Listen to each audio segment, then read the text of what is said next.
German tank commanders in North Africa believed hardened steel and superior firepower guaranteed them battlefield dominance. In early 1941, they prepared for direct attacks from British artillery or armored divisions, not for the use of improvised technology. Their expectations were upended on the outskirts of Tobruk, Libya, when Axis crews watched, bewildered, as miniature tracked vehicles darted through the desert sand toward their positions.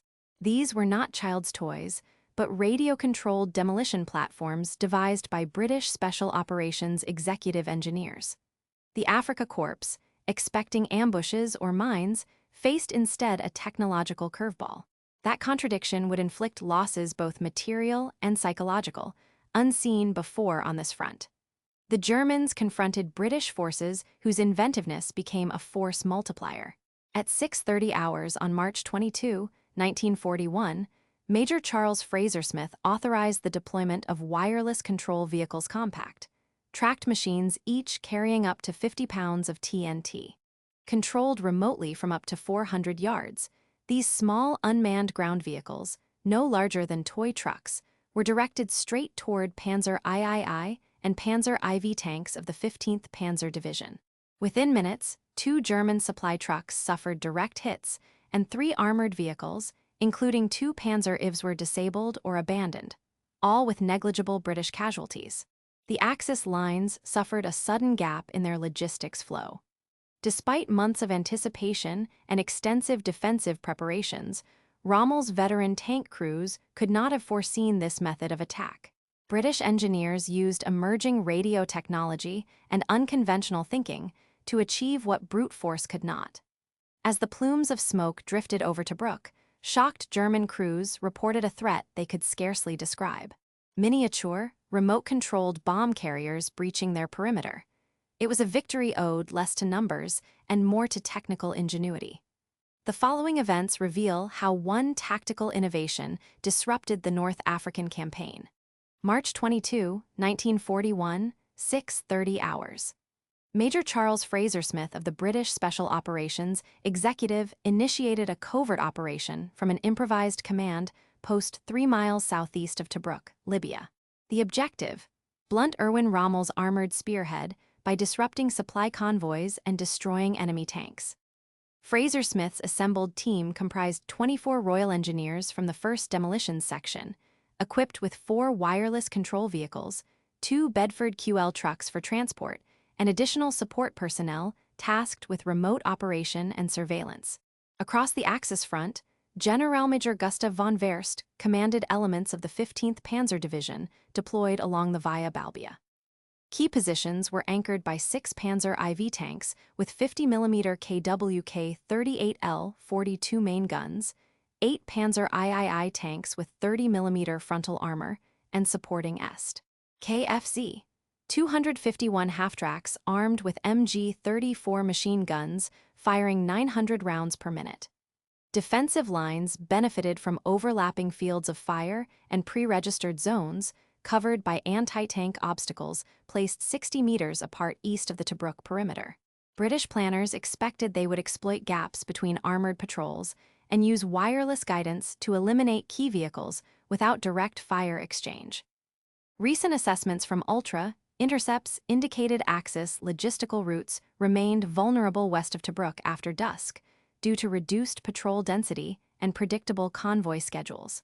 Tactical models projected a 70% likelihood of successful truck neutralization if Allied engineers could deploy undetected.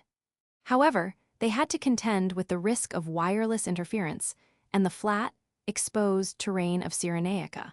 Intelligence from aerial reconnaissance on March 21 identified fresh tire tracks along a 1,200-meter stretch of the supply route, suggesting recent Axis vehicular movement. However, it failed to detect concealed communication cables that gave German commanders rapid threat response capability. The open desert afforded an unobstructed line of sight up to 1,800 meters, but offered scant cover-isolated rock outcroppings averaged just 60 centimeters in height. Sand temperature at sunrise measured 21 degrees C, adding potential strain to radio electronics and vehicular engines. What occurred over the preceding 40 minutes would dictate supply line integrity and armored mobility for both sides at Tobruk. At 6:32 hours, the first wireless control vehicle, weighing 150 pounds and carrying exactly 50 pounds of TNT, advanced toward the Axis perimeter from a concealed British position 370 yards from the Via Balbia. Sergeant Eric Davies and his three-man remote operations crew, each equipped with standard-issue number 38 wireless sets, maintained intermittent line-of-sight behind a sand berm. Their primary Bedford QL command truck, measuring 21 feet long with a 120-horsepower diesel engine, sheltered from potential counter-battery fire behind an abandoned fuel depot 80 meters south. German defenses. Oberleutnant Klaus Meyer, positioned with the 6th Panzer IV on the ridgeline, monitored British activity using 8x24 binoculars and relayed observations to Hauptmann Heinrich Müller at Axis Battalion HQ. Each tank's 50 mkw K38L42 cannon was loaded with armor-piercing shells capable of penetrating 47 steel at 500 meters. At 6:38 hours, two explosive-laden British vehicles infiltrated a logistics depot containing two KFZ, 251 half-tracks and an ammunition truck. Both remote-controlled units successfully detonated, disabling the truck and triggering secondary blasts, while scattered infantry sustained 3 wounded. Meanwhile, Lieutenant Frank Holland's 2nd Control Team to the north encountered operational setbacks. Heavy wind gusts up to 19 km/h degraded radio signal fidelity, resulting in erratic control inputs and a 5-minute deployment delay. Axis observation posts detected movement but misidentified the vehicles as debris. At 6:45 hours, British intelligence officer Captain Arthur Field at the Tobruk relay station intercepted German radio traffic referring to unmanned engines approaching from the southeast, indicating Axis confusion about the threat. This slowed their effective counter-response by 7 minutes. At 6:55 hours, Fraser-Smith authorized deployment of the final vehicle. Within 4 minutes, direct hits on 2 Panzer IV tanks forced the crews to abandon them, creating a breach in the Axis defensive sector. By 700 hours, the British operation had accomplished the destruction of 2 transport trucks, disabled 3 tanks, and cost just 1 minor injury from shrapnel. Axis supply lines and armored cohesion were critically weakened in under half an hour. But at 7:02 hours, Axis reserves initiated a countermove involving redeployed anti-tank infantry in action that would shape the next phase of the battle.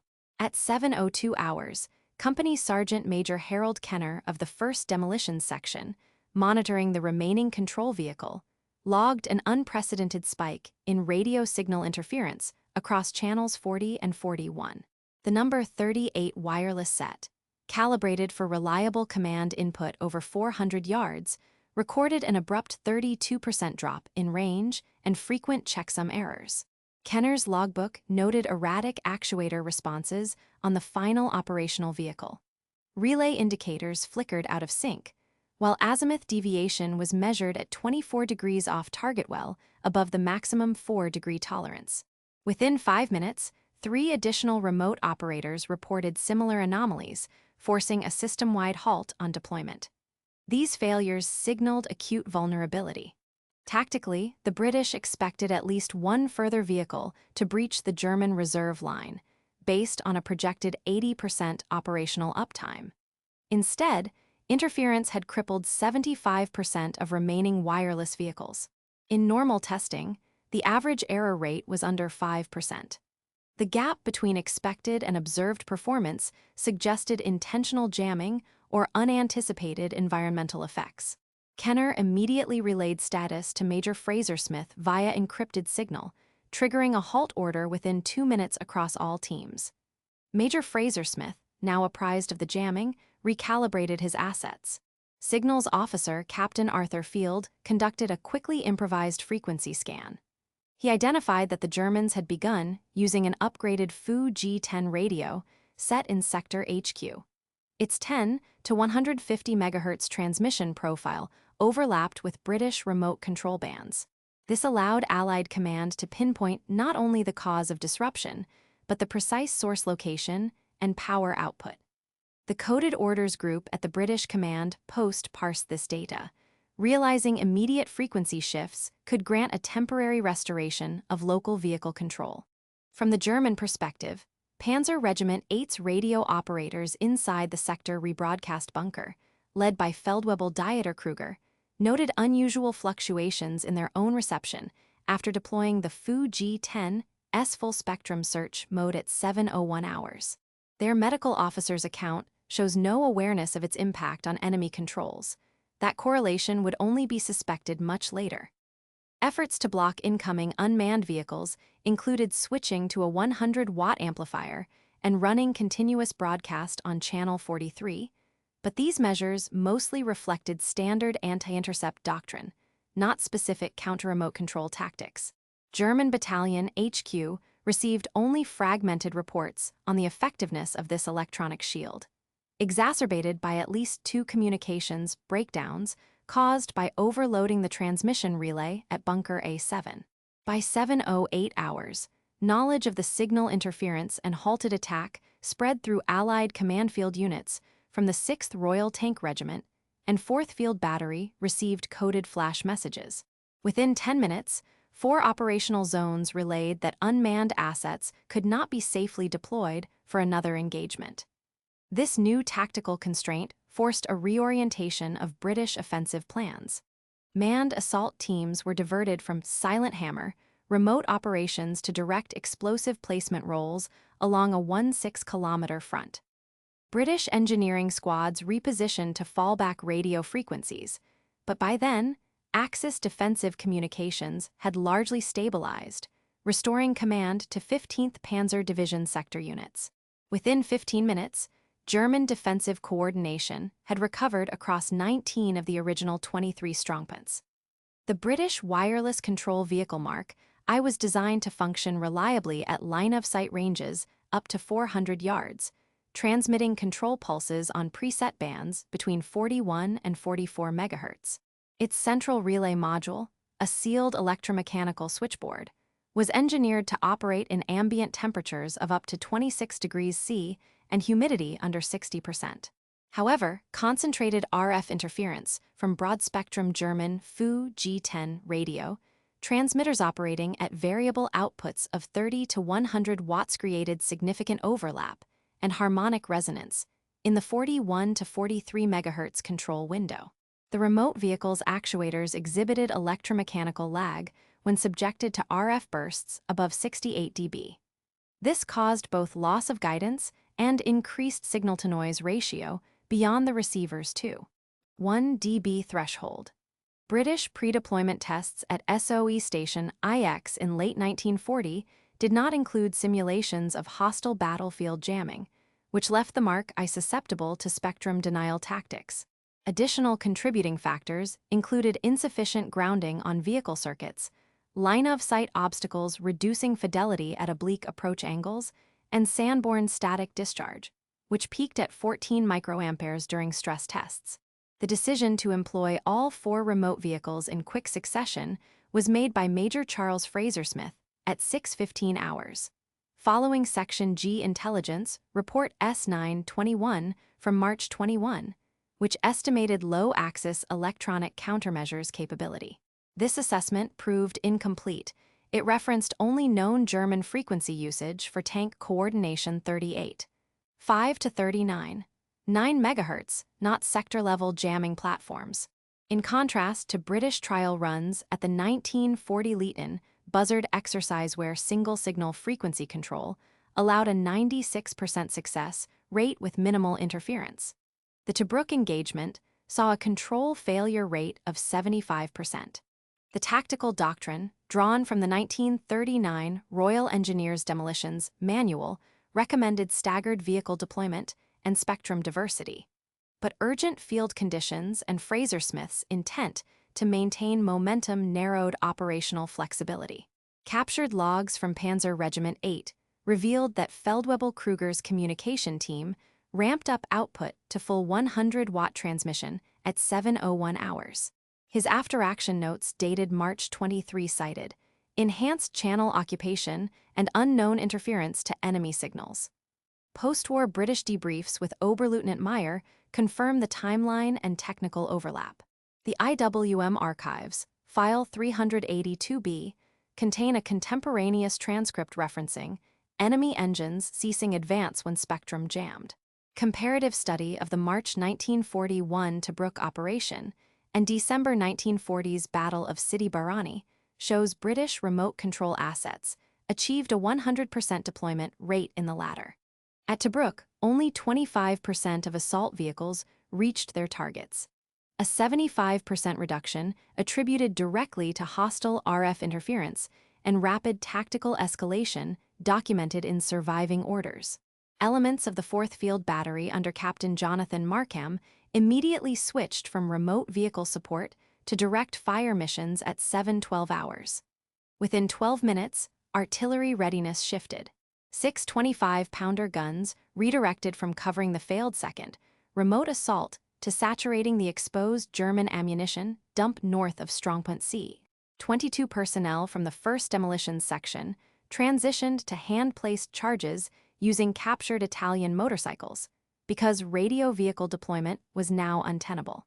This newfound adaptation allowed a breach in German fortifications previously reliant on unmanned technology for success. The 6th Royal Tank Regiment reallocated 2 Matilda II tanks, removing them from reserve and committing them to support the infantry advance against the hastily stabilized northern sector. Major Fraser Smith at the Forward Command, Lorry, received the interference reports at 7:17 hours. He ordered a total halt to remaining wireless control operations, concentrating remaining explosives on routes accessible to manned infiltration teams. The altered assault plan required an immediate increase in portable charge issuance by 40%, placing greater strain on available engineering stores. Lieutenant Holland adjusted his command net frequencies to maintain line-of-sight coordination with forward observers, reasoning that visual signaling would now be more reliable than short-range wireless. Radio Order Echo 7 transmitted at 7:22 hours redirected the 2nd Royal Engineers from their demolition standby to active fortification assault, dictating strict timing to prevent German counterinterdiction. By 7:30 hours, British forces had achieved 80% of their planned demolition objectives, but the operation lagged original timelines by 25 minutes. Casualty rates, originally forecast at 5 for the opening phase, registered 9 in actual combat conditions, marking an 80% increase associated with the loss of remote-controlled delivery. The disruption forced the delay of Operation Relentless, which was set for March 24, by a full 36 hours. British War Office analysis after the campaign determined the radio interference event directly contributed to increased Allied attrition, but permitted rapid doctrinal adaptation to Axis countermeasures, a fact fully appreciated only after examining after-action and signals intelligence reports. Documents recovered in 1979 revealed a wartime letter from Sergeant Eric Davies, Royal Engineers, 1st Demolition Section, describing confusion during the radio-controlled attack at Tobruk. Davies wrote on March 22, 1941, "Our box worked as designed until the static started. Then it turned sharply, twice, and ran off in the wrong direction." This account contradicted the British after-action report, which stated all 4 vehicles advanced directly to their targets. The discrepancy emerged due to operational secrecy and edits to field reports. This detail remained unknown until the Davies family donated his letters to the Imperial War Museum archive in 1979. Supply records from the 1st Demolition Section, logged on March 20, 1941, show an acute shortage of reinforced drive sprockets vital for the wireless control vehicles. The inventory called for 16 units, but only 9 were available, a 44% shortfall. Quartermaster Sergeant L. Wingate reported this challenge to Major Fraser Smith, yet resupply was considered impossible due to German air reconnaissance. This logistical constraint meant only 4 remote vehicles could be made operational, limiting the British capacity for simultaneous attacks and influencing the choice to stagger the launches by several minutes each. The March 23, 1941, after-action reports stated that 3 German armored vehicles and 2 trucks were destroyed by radio-controlled bombs. However, captured German maintenance logs from Panzer Regiment 8, dated March 24, 1941, recorded repairs on 1 damaged tank and 1 truck, not total destruction. British medical records list 2 wounded operators, contrasting with an initial official claim of 0 casualties, showing a 200% underreporting. Historian David Reynolds' 1997 research, using ILM S-Field Log 29B, traced this discrepancy to overzealous censorship directed by SOE headquarters, seeking to maintain public confidence in secret weapons. While British command focused on wireless doctrine, engineers at the Tobruk perimeter coped with unexpected wind-driven sand fouling radio connectors. Private Samuel Ashcroft, Royal Engineers, improvised by wrapping signal wire contacts in oiled cloth and binding them with scavenged wax paper to maintain connectivity under abrasive conditions. This method was adopted across at least 11 similar field setups. Post-war interviews with 17 control vehicle veterans confirmed this practice. British doctrine on radio shielding proved inadequate as it failed to anticipate desert sand as a primary variable. Yet the method continued because high-frequency shielding materials were in too short supply for rapid distribution. Weather data from RAF Station Tobruk for March 22, 1941, shows wind speeds peaked at 19 km/h and ambient temperatures reached 24.8 degrees C by 6:50 hours.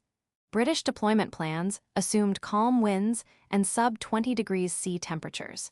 This 4 degrees rise led to internal control box temperatures peaking over 31 degrees C. The vehicle S radio system was rated to operate below 28 degrees C and with winds under 10 km/h. In reality, control fidelity degraded by 28%. This performance issue became widely understood after 1942 post-action technical analysis, which explained previously unexplained misfires and erratic stops during the Tobruk assault. Post-war analysis completed in 1947 concluded that British remote-controlled vehicles at Tobruk demonstrated decisive superiority over Axis armor, primarily due to Allied technological innovation. Military historian B.H. Littlehart's 1948 study argued that wireless demolition vehicles had crippled a significant German supply corridor, using official British reports and eyewitness testimony as primary sources. The War Office's History of the North African Campaign, published in 1952, asserted 5 German tanks and 3 trucks were lost in one action.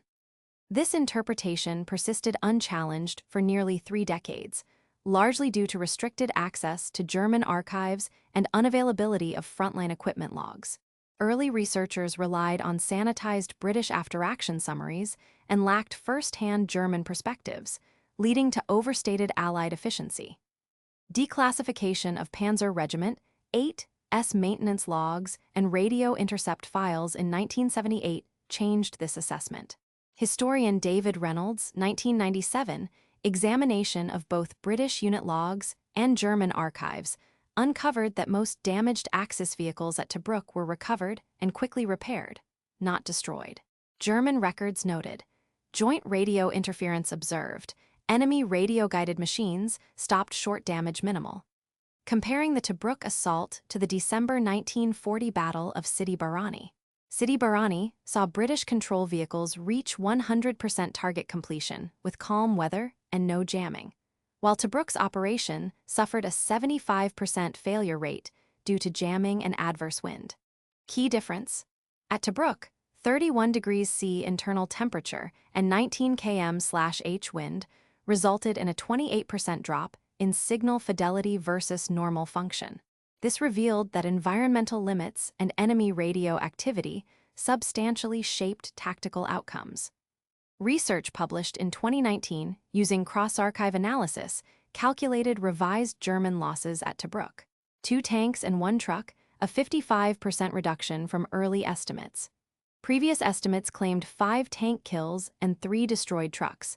Current evidence supports 2 tanks and 1 truck lost. Historian Eva Kirschbaumer proposed that initial field reports fostered a myth of total destruction. However, Stephen Ambrose's 1994 technical review, drawing on IWM signal logs, concludes that while technical failures were prevalent, British adaptation to interference laid groundwork for later innovations. The Australian War Memorial's 2020 review matched these findings via unit-level analysis. The current debate focuses on the extent to which British remote control doctrine's failures shaped subsequent engineering policy and battlefield tactics. Sergeant Eric Davies, Royal Engineers, 1st Demolition Section, age 26, from Wolverhampton, was stationed near Tobruk on March 22, 1941. Davies worked as an apprentice radio technician before enlisting in 1940. At 6:40 hours, Davies faced a split-second decision as his control vehicle veered off course due to severe interference and sand ingress. In his 1962 interview archived at the Imperial War Museum, he recalled, "For a moment, I thought it would go straight into our own men. We had to kill the signal and hope for the best." His choice to terminate control prevented an accidental Allied casualty, but resulted in one vehicle lost to Axis machine gun fire. Davies sustained a minor shrapnel wound and was evacuated, but rejoined his unit weeks later. When interviewed in 1989 at age 74, he said, "It taught me to trust my training. Nothing on that field went to plan." He died in 1996 at Shrewsbury. His recorded interviews are held at the IWM. Oberleutnant Klaus Meyer, Panzer Regiment 8, experienced the British attack from the German side. Captured following the battle's close, his British interrogation on March 24 detailed the Axis response. "The machines did not frighten us, we only wondered who was steering them." Meyer reported knowledge of radio jamming, but not of its impact. Post-war, he returned to Germany and met former British opponents at a 1971 Veterans Symposium. His account matched British reports on the weapon's speed, but claimed 2 disabled tanks, not 3. Private Samuel Ashcroft, Royal Engineers, was affected by the sand interference during the Tobruk engagement. He improvised field repairs on radio connectors using oiled cloth, a technique he described in a 1946 oral testimony. Post-war health checks show Ashcroft suffered from hearing loss and anxiety, diagnosed as combat exhaustion in 1943. His case typified 17% of control team veterans who later received early post-war treatment. By 1955, he resumed work as a railway electrician and gave public talks about his service. His testimony helped historians appreciate the role of ground-level adaptation. This pattern informed later policies on field repair kits and psychological support for technical troops. These individual experiences, when examined across 47 documented cases, revealed patterns that affected the evolution of British remote weapons doctrine. Within 20 minutes of the initial remote-controlled attack at 6:30 hours, British demolition teams switched from unmanned operations to direct engagement. Major Charles Fraser-Smith, at a mobile command lorry outside Tobruk, received the interference warnings by 7:17 hours, relayed from Company Sergeant Major Harold Kenner. Acting on this, Fraser-Smith ordered a complete cessation of remote assaults and retasked 22 Royal Engineers for manual explosive deployment along a 16-kilometer front. This abrupt change redirected 2 Matilda II tanks from reserve duty to support the infantry's breach push. Logistical adaptation required a 40% increase in issued portable charges, stretching stores to critical levels. By 7:30 hours, British control vehicle operations ceased, replaced by hand-placed demolitions, shifting the tactical paradigm for the morning's fighting. Within 48 hours, operational plans for the sector underwent significant revision. Operation Relentless, originally scheduled for March 24, was postponed by 36 hours due to depleted stores and higher-than-expected casualties among British sapper teams. Lieutenant Frank Holland of the Royal Engineers, adjusting to the loss of remote capabilities, diverted supply convoys to retrieve additional demolition charges from a depot 12 miles east of the perimeter. 80 artillerymen from the 4th Field Battery were reassigned to direct suppressive fire instead of remote vehicle support roles. The shift came at the cost of delaying infrastructure repair at 2 field hospitals and reducing anti-air defense readiness by the reassignment of a 6-man flak crew. Casualty projections were revised from an expected 5 to an actual 9, a rise of 80%, attributed directly to increased exposure of manual teams, and supply item consumption of explosives increased 34%. By June 1941, the outcome of the siege of Tobruk had been altered by the events of March 22. The southeastern sector of Tobruk was secured on June 20, exactly 2 weeks later than the original campaign projection. This delay precluded the British from launching pre-planned raids into Axis-held Derna and forced a 3-week deferment of Operation Battleaxe. The main via Balbia supply route remained contested until July 6, prolonging the logistical vulnerability of both sides for an additional 18 days. Personnel consequences included the promotion of Major Fraser Smith to Lieutenant Colonel on July 14 and formal commendations for 9 Royal Engineer officers for their improvisation under fire. The British Standard Operating Procedure for radio-controlled assault vehicles was revised, requiring environmental and frequency analysis permission, adopted command-wide by September 1941. The North African War's timeline experienced measurable shifts. Campaigns originally planned for early July 1941 commenced in late July, a lag of approximately 3 weeks. British-controlled sections of Libya, 100 square kilometers from Tobruk to Bardia, remained in contested status until August 3 rather than the projected July 10. With jamming countermeasures now known, 24 wireless control vehicles were freed for deployment in the western desert by August, affecting the defense of the Sidi Barrani sector in September by supplying innovative demolition options. Theater-wide, the assumption that unmanned operations would guarantee swift breakthroughs was decisively challenged as late as autumn 1941, recalibrating Allied planning and expectations. These operational shifts informed strategic decisions at the highest levels of command throughout the North African campaign. Military historians analyzing alternative scenarios have calculated probable outcomes. If the Allied remote-controlled assault of March 22, 1941, had not been met by effective German radio jamming, or had British engineers successfully mitigated interference, the British timetable for Operation Battleaxe would have advanced by at least 2 weeks, according to historian David Reynolds' 1997 study. Allied infantry would have secured the Derna logistical corridor by early June rather than late June, based on available records of supply convoys and demolitions capability. Conversely, had Fraser Smith's engineers lacked even improvised wireless technology, delays would have extended to late July or August, as confirmed by the War Office's 1952 campaign analysis. Casualty calculations show measurable divergence. David Reynolds' work quantified a range of 25 to 38 additional Allied casualties projected for every delayed week, had manual assault remained the primary method. Stephen Ambrose's 1994 review of technical logs found the loss of remote vehicles imposed risk on up to 1 brigade per major operation. Territorial control rested on these tactical circumstances. Axis control of the southeastern Tobruk perimeter, if unbroken until July, would have allowed Rommel's forces to launch counter-raids toward Sollum by late June, a possibility derived from both German and British operational diaries. Comparing the Tobruk wireless assault to the Battle of Sidi Barrani, December 1940, and the later El Alamein engagements clarifies scale and consequence. Tobruk involved 76 British combat engineers and 140 supporting ranks over 18 kilometers, achieving a logistical disruption with 2 tanks and 1 truck destroyed over 36 hours.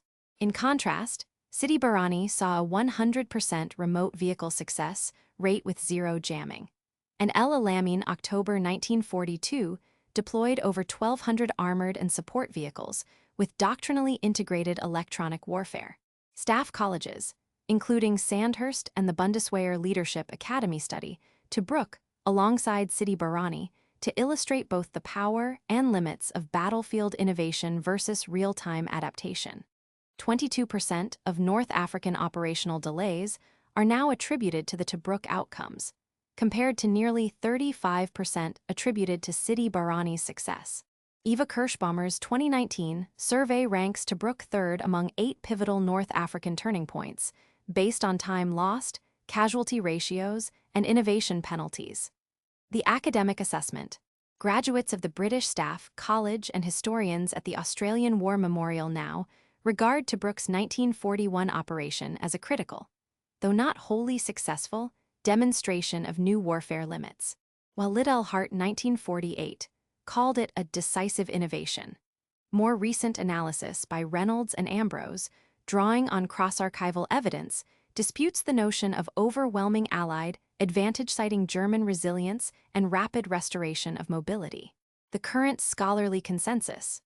The event marked a significant threshold, as British remote control doctrine was recalibrated in light of environmental vulnerability and electronic countermeasures directly impacting timeline, casualties, supply flows, and scenario planning across 3 major subsequent campaigns. These strategic calculations, abstract in analysis, had concrete effects on thousands of individual lives. Sergeant Eric Davies, Royal Engineers, 1st Demolitions Section, who remotely piloted one of the wireless control vehicles, returned to Wolverhampton in 1944. Post-war, he worked as a radio technician for Western Railways and spent over a decade advocating for veterans' technical training programs. In a 1962 interview with the Imperial War Museum, Davies reflected, "You did what was needed. Sometimes that meant trusting gear you'd never used in battle." Davies corresponded with 12 fellow veterans from the operation. His diaries, donated by his family, are now preserved at the IWM. Davies died in 1996 at age 81 in Shrewsbury. The Tobruk Remote Assault Memorial, located on the southeastern edge of Tobruk, was dedicated on 22 March 1981. Its central bronze relief depicts unmanned vehicles crossing the desert, commemorating the Royal Engineers and supporting units who participated in the 1941 engagement. Annual ceremonies on March 22 attract approximately 150 to 200 attendees. The 50th anniversary event in 1991 included surviving veterans, local officials, and presentation of historic wireless equipment. The Royal Military Academy Sandhurst incorporates the 1941 Tobruk assault into its electronic warfare and engineering curriculum, using it as a primary case for adaptive field doctrine under duress. In 1965, the British Royal Corps of Signals adopted new radio shielding and frequency hopping protocols explicitly drawing from Tobruk's lessons, subsequently updating training for all technical units. The IWM archive maintains 784 primary documents and 21 recorded oral histories directly relating to the operation. Tactical principles from Tobruk shaped later developments. The concept of spectrum resilience, tested at Tobruk, directly informed Operation Granby's electronic countermeasure tactics in 1991's Gulf War. A 2002 Sandhurst study documented improved radio shielding and rapid frequency adaptation for unmanned ground vehicles as legacy outcomes. The technical failures of the Mark I vehicles led to the development of the robust Mark III series, which entered service in 1944 with built-in RF shielding and multiband redundancy.